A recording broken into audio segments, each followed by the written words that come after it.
Kailangan naman daw maging mas matipid at madiskarte ang mga negosyo. Naku, totoo yan. Sa gitna po ng mataas na presyo ng langis at maging sa pagsadsad ng piso.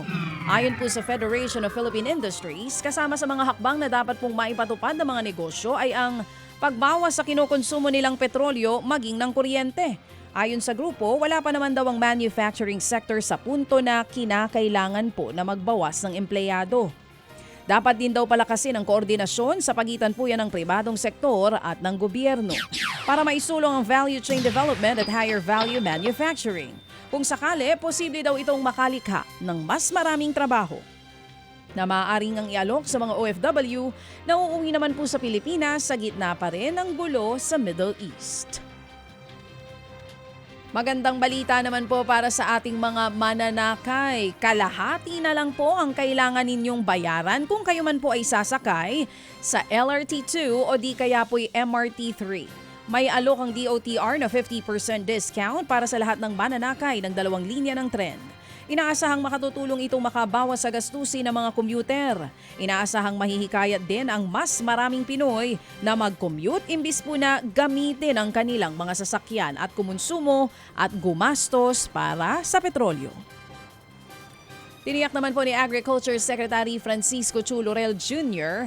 na mananatiling stable ang presyo maging supply ng bilihin hanggang Hunyo o Hulyo. Ay, saan siya namimili? Tumaas na dun sa amin. Ang sabi niya po, yan daw ay sa kabila po ng epekto pa rin ng sigalot sa Middle East. Sa ngayon po, wala daw pagtaas ha na nakita po ang Department of Agriculture. Walang pagtaas. Oo, ano yon? Oo, mula Hunyo o Hulyo, walang pagtaas. Stable daw po ang presyo. Oo, hanggang Hulyo po yan, mga kapatid. Imagination niya lang yan. Oh, 'di ba? So August patataas ganun o nauna na pong nagtaas. O ito nga mga kapatid. Aminado po si Chu Laurel na hindi malabong umakyat ng kaunti ang presyo ng bilihin ng hanggang 2 piso kada kilo. Tumaas na raw kasi ang gastusin para sa freight o transportasyon ng mga produkto.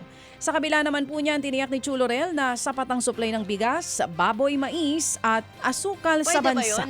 Mga kapatid, para sa iba pang mga balita at impormasyon, sundan niyo po kami sa X, Instagram, Facebook at syempre sa TikTok, True Network PH. Mag-subscribe din po kayo ha sa aming YouTube channel, True Network. May website din po tayo, truenetwork.ph at pwede niyo rin po kaming mapanood sa Channel 19 ng aming True FM TV. Lagi pa rin makinig sa radyo dito po sa 105.9 True FM dahil dito, laging true sa'yo, kapatid.